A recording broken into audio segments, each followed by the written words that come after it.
The law enforcement officer must stay alert to stay alive.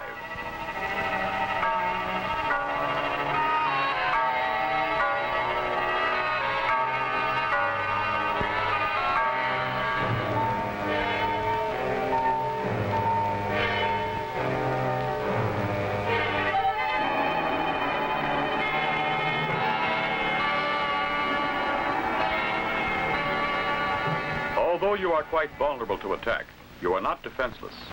For the hands and other parts of the body are valuable personal weapons for defense and counterattack. The hand, used as a fist, is the most common personal weapon, but other parts of the hand may also be used effectively.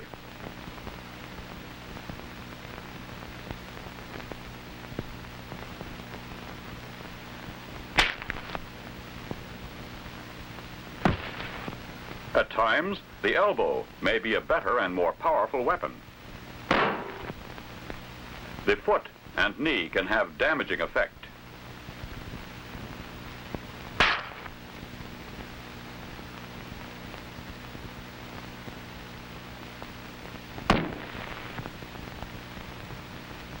These personal weapons of defense are most effective when applied to structurally weak areas of the body.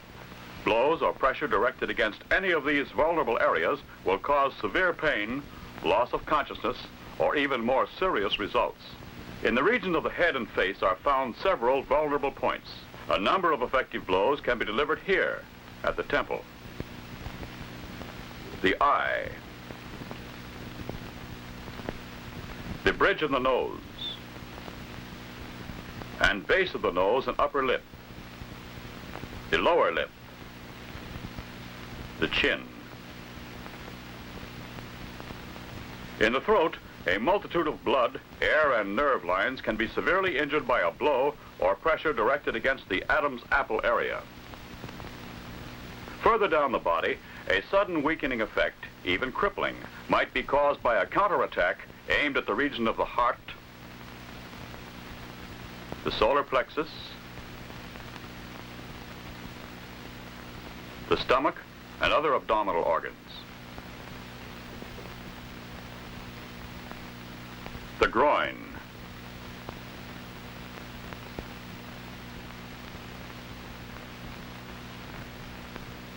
the legs and feet are particularly susceptible to injury through pressure directed against the joints or blows delivered to areas where bones are located near the surface of the skin.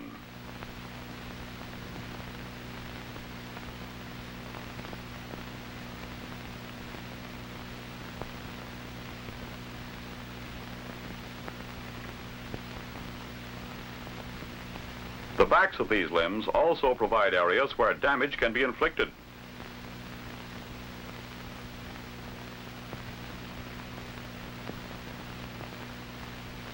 The hands and arms are equally susceptible to injury through pressure against the joints or blows directed against bones near the surface.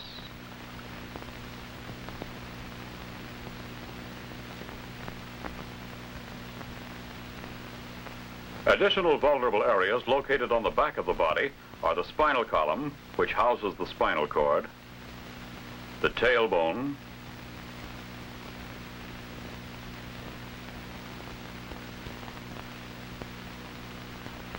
internal organs such as the kidneys,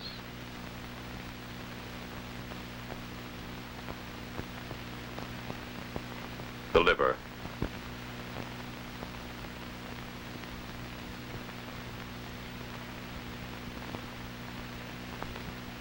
the back and side of the neck,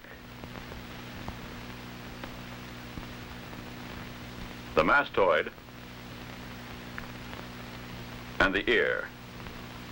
It is difficult to find a single area where the proper type of counterattack, skillfully executed, will not handicap or severely injure the criminal who attacks you. Here in the FBI gymnasium, officers studying defensive tactics learn that a basic principle is balance. Only from a well-balanced position can you realize your maximum speed, power, and accuracy in physical movement. In achieving this type of balance, proper leg and foot position is of primary importance. One position of the feet offers better balance than another. But But only by constantly shifting the feet and body with the direction of the attack can a well-balanced position be maintained. With proper balance, the principle of leverage can be employed. Leverage is a great equalizer. By skillful use of this factor, it is possible for you to overcome a stronger opponent. The hip throw illustrates how the muscles of the trunk and good general body mechanics can be used to put into practice the principle of leverage. Maximum strength should be directed against a point of minimum strength. The finger lock, more effective than a strenuous counter-assault.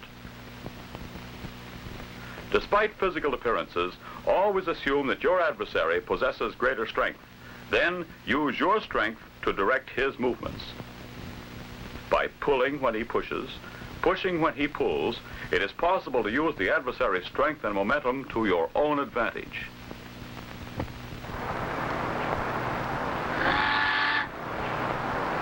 Even when on a routine assignment, a knowledge of defensive tactics is important for your protection and to assure that the arrest will be successfully made. In any situation, you should always be aware of the possibility of danger from an unexpected source. O'Bain? Huh? Are you Frank O'Bain? What about it? You got a minute? I'd like to talk with you. I ain't renting out to no charter parties today. No, that's not it. I'm Special Agent Putnam of the FBI. Oh? Well, come on aboard.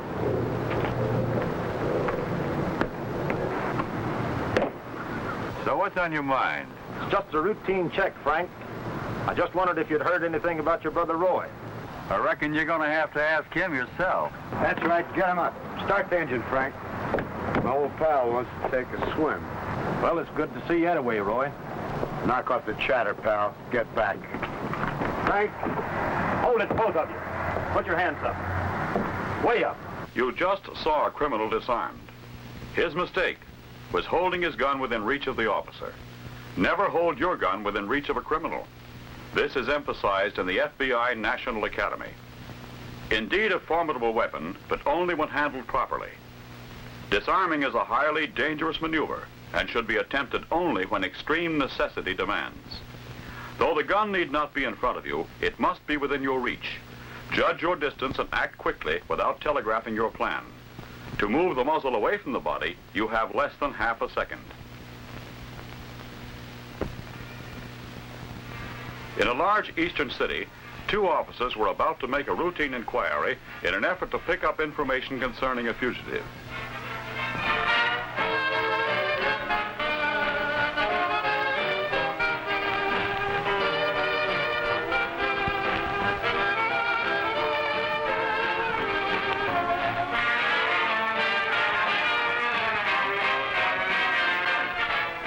What'll yours be, gents?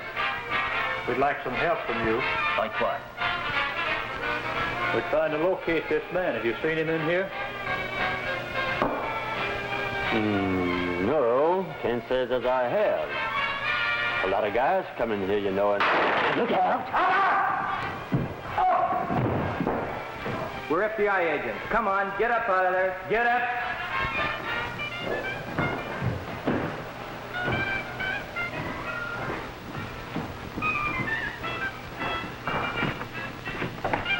I ain't going no further. Looks like he means business, coppers.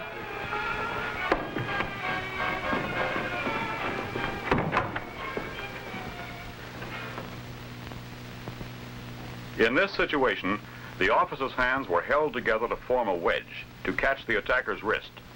Then, a personal weapon was immediately used to subdue the assailant.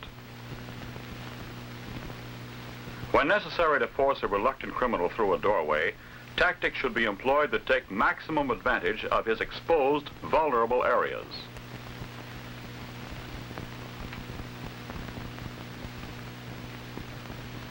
As for a knife wielder, fighting him from a half-sitting, half-supine position can at times be effective.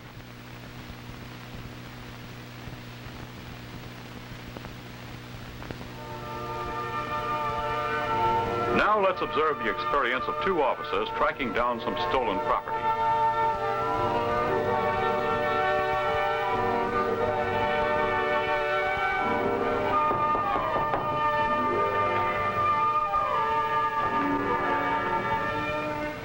Mrs. Jones? No, I ain't Mrs. Yost. I'm the housekeeper. What do you want? Well, I'd like to see Mr. Yost. Well, he ain't here. Do you know where I can find him? Well, you might find him down at the barn. Thank you.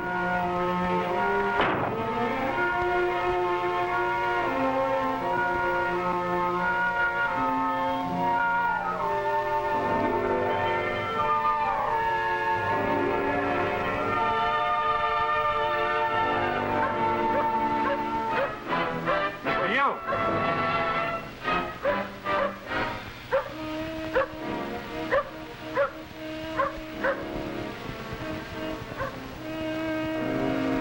Mr. Yost?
Ed, we're FBI agents, Yost.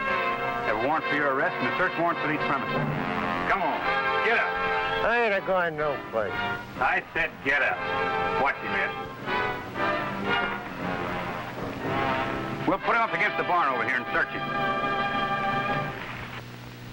In review, note the almost instinctive defense against the club. The blow is blocked, and the arm is immediately trapped. Before the attacker has time to recover, other personal weapons are brought into play, rendering him unfit for further combat. A come-along hold brings him to his feet and eliminates further resistance. Speed and surprise were effectively used to repel this attack, but knowledge and skill are worthless unless you are ready at all times, your whole body in balance, ready to defend yourself even in the most innocent-appearing circumstances. The FBI and other law enforcement agencies never condone the use of brutality or unnecessary and unreasonable force. But a knowledge of defensive tactics is essential for your protection and to discharge your responsibilities under the law. Training is necessary. Practice is important.